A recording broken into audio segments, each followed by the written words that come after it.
In life, he was the most magnificent beast, flying far and wide over the lands of the dinosaurs. This is the story of the last journey this giant ever made.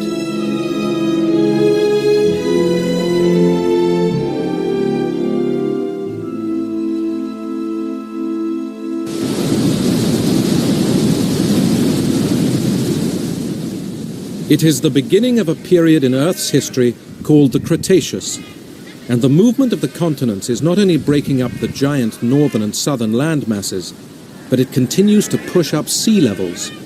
This has opened new seaways and coastlines.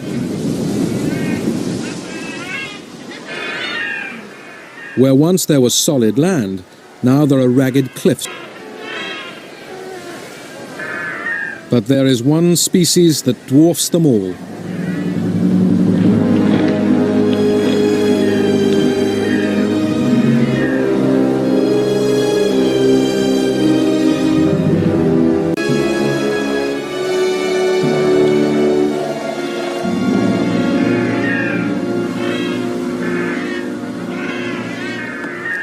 This giant is over 40 years old. Most of his life has been spent wandering the globe in search of food. But every year there is a dramatic interruption to this nomadic lifestyle. It will soon be time to find a mate.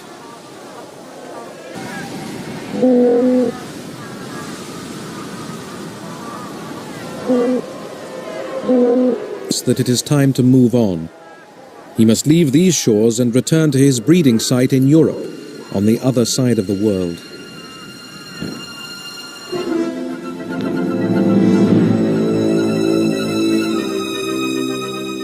For this giant of the sky, it will be the last great flight he ever makes.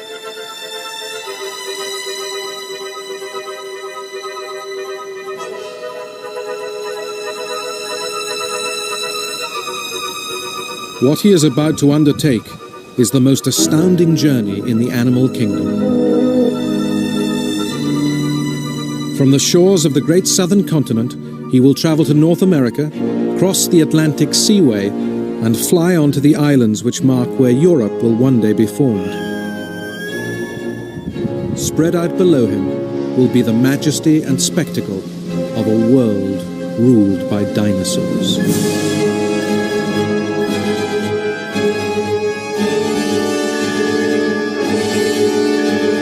In just a few days, he reaches the southern tip of North America.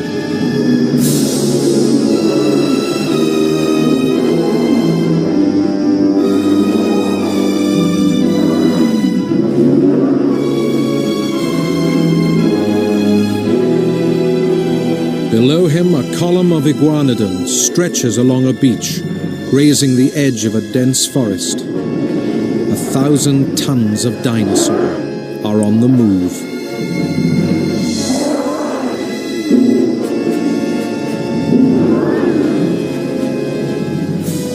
Hundreds of mouths are searching for a fresh place to satisfy their enormous appetites.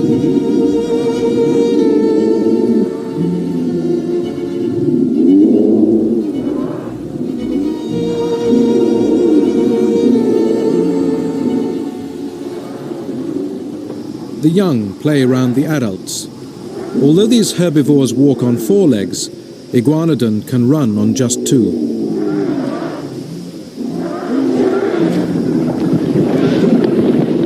This makes them quite nimble, certainly more so than the lumbering plant-eater Polacanthus that is accompanying the herd.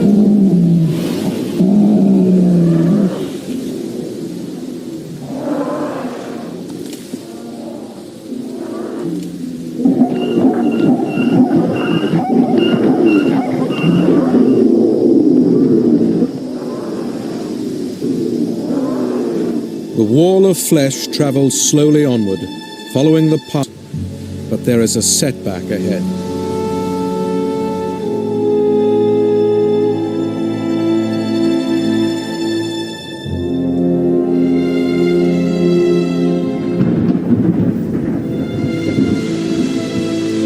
The climate in the time of the dinosaurs is warm and tropical. There are only 2 seasons, dry and wet.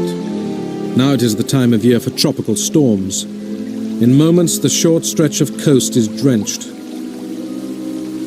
Welcome relief for thirsty plants and lean rivers, saw. Kairos is grounded by the heavy rain, frustrating his urge to get to the breeding site. He shelters as best he can. The fine, downy fur that covers his body needs to be kept dry.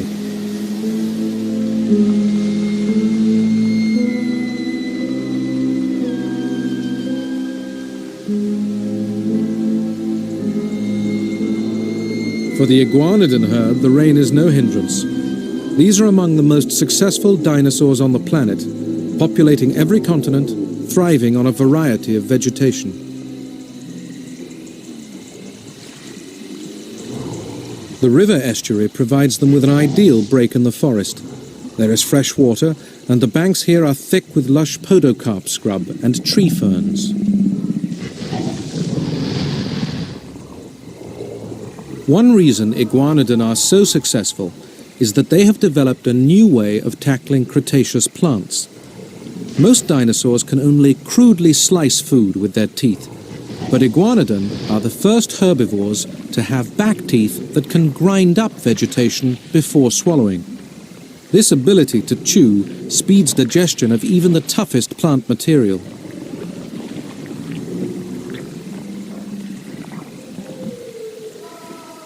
The forests near the equator are also witness to another landmark in evolution. The first simple flowers have arrived, adding a dash of color to an otherwise green world. It is the start of a new relationship with insects. Attracted by the color and smell, this wasp is feasting on the pollen within, but will unwittingly spread it to other. The next day, the weather starts to improve.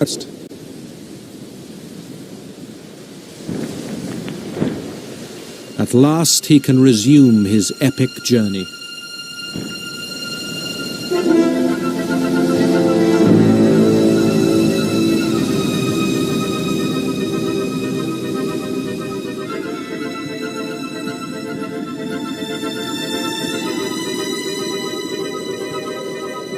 For thousands of kilometers, he follows the coast of North America.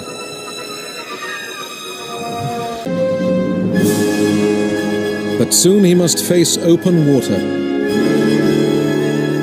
This is the young Atlantic. It is still only 300 kilometers wide. An entire day on the wing, and he has arrived on the most western of Europe's islands.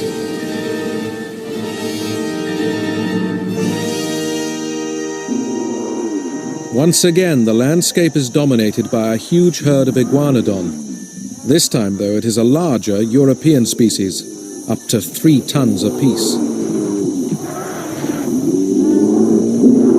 These animals are again accompanied by a spiky polacanthus. These armored herbivores are often found around iguanodon herds, presumably for mutual protection. There is safety in numbers.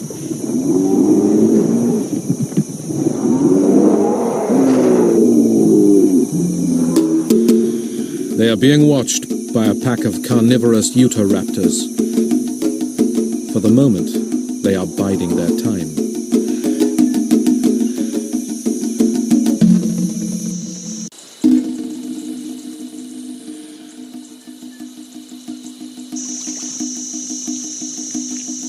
Under cover of the pencil pines, a female utahraptor has been stalking. Her chosen prey are the iguanodon.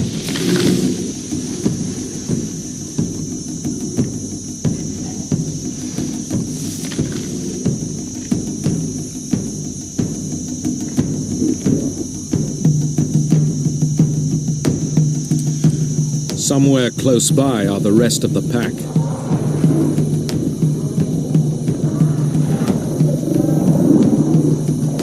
With lethal claws, this 5-meter killer is well armed, and long fingers help her to latch on to swift-moving, larger prey.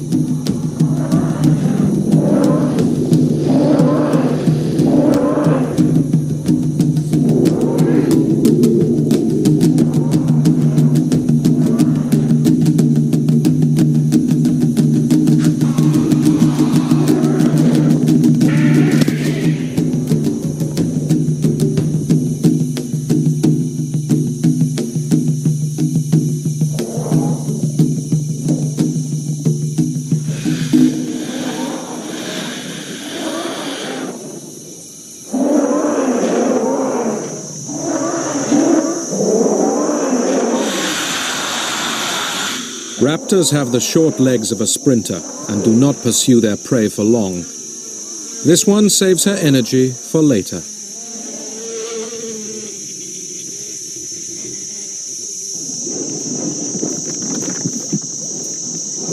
Eventually, the herbivores lose their nervousness and they start to move on.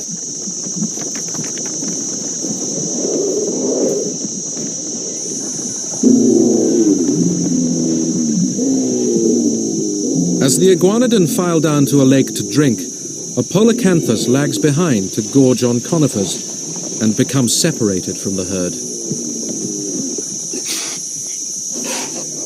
The utahraptors soon reappear, tails held rigid for balance, but the polacanthus displays his formidable defenses. For a predator, there are far easier meals nearby.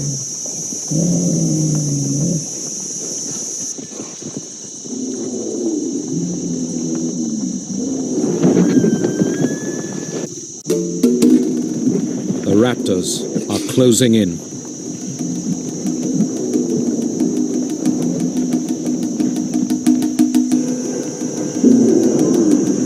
The iguanodons sense the threat and start to get nervous.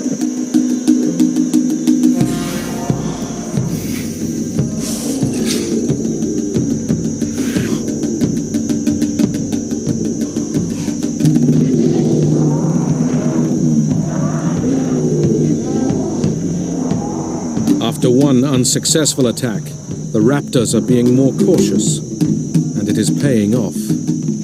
They are within striking distance.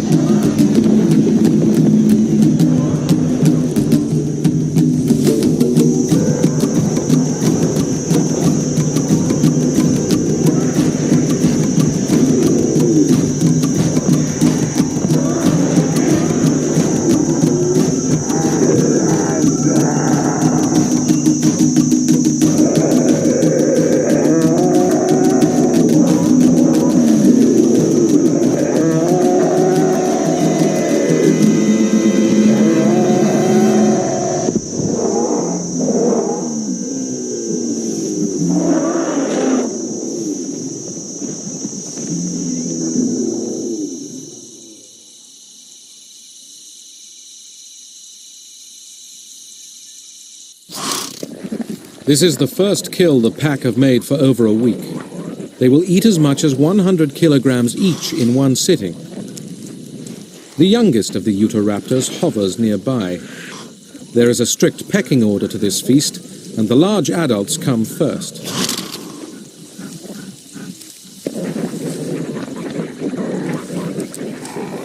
However, the youngster is hungry, and he tries his luck.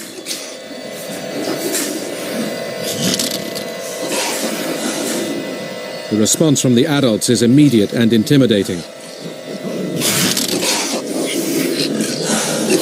Paris has to leave these killing fields for a safer place to pass the night.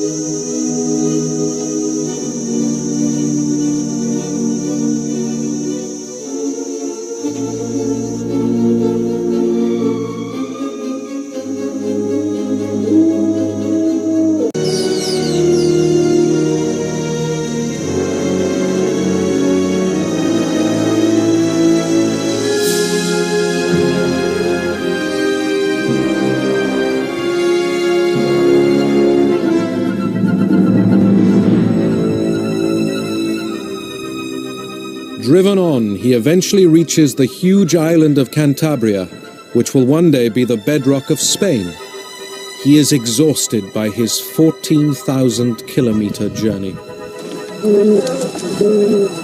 Ahead lies the mating ground.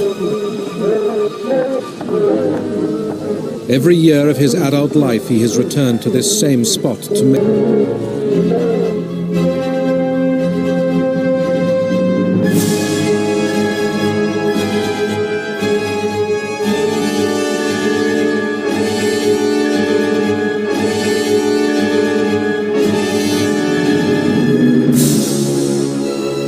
As the old male approaches, he knows from experience that the nearer the center of this intimidating throng, the more attractive he will be to the females. He heads straight for the dominant position he has occupied in previous years, right in the middle. But this time, he faces a challenge to his supremacy.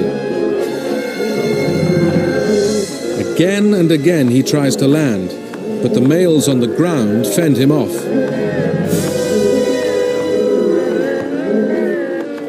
Eventually his weariness tells, and he has to land elsewhere.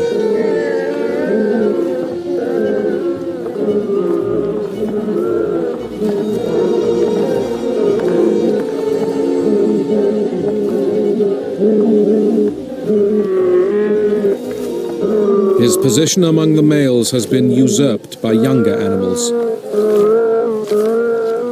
They advertise their vigor and size to warn off rival males and to attract females out of the air.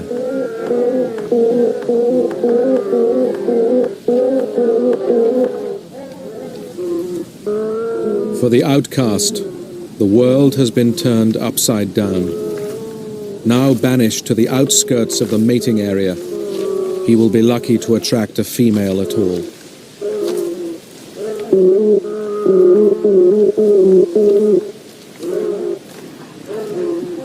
In the blistering heat of midday, his instincts force him to keep trying. 3 days later, and at last the breeding site is emptying of males. It is still fiercely hot. Iris has yet to mate. Worse still, his fruitless exertions under the blazing sun have taken a heavy toll.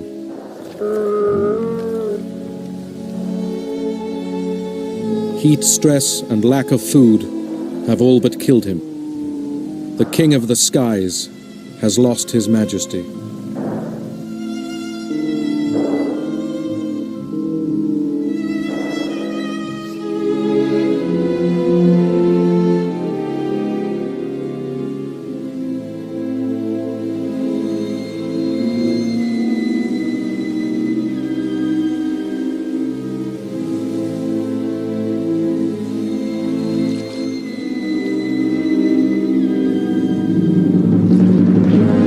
His life has run full circle.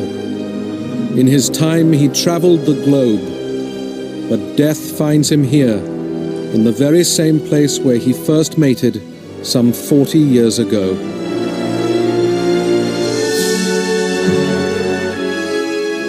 On the beach around him are others who lost out in this struggle to reproduce.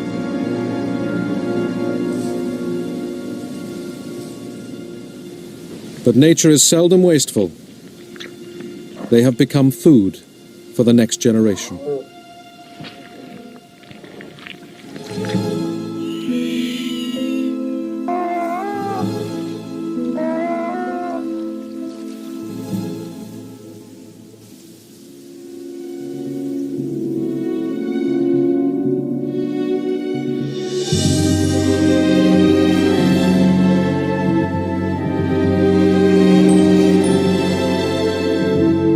Of years, while on land, the dinosaurs spread to every part of the globe. In the next episode, we will see how they even conquered the most extraordinary environment of all, the dark forests of the South Pole.